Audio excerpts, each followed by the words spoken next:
I just want to read you my notes on cravings. Craving has been shown to involve classical conditioning and is associated with activation of specific reward structures in the brain. The behavioral effects of the changes to the brain circuits may be exhibited in intense drug craving and repeated relapses when the individual is exposed to drug-related stimuli.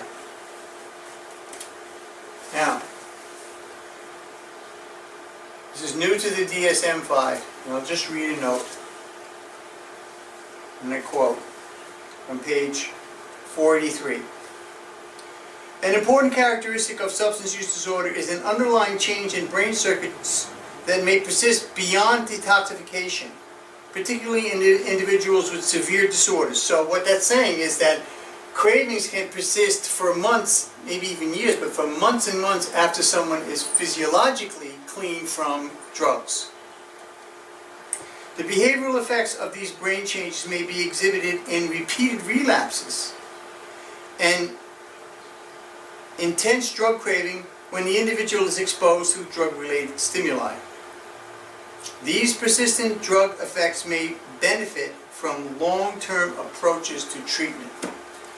Now, when they say exposed to drug-related stimuli and that cravings can be triggered, now, our friends in the 12-step fellowships have been repeating a mantra for decades to newcomers, and that is what? Person in the back there. People, places, and things. So we, as clinicians, and our friends in the 12-step fellowships have known that exposure to people, places, and things, or drug-related stimuli, can trigger cravings. Now, these cravings cause a physiological reaction. The hair on the back of their neck stand up, their heart rate goes up, their blood pressure goes up, they get their skin tingles.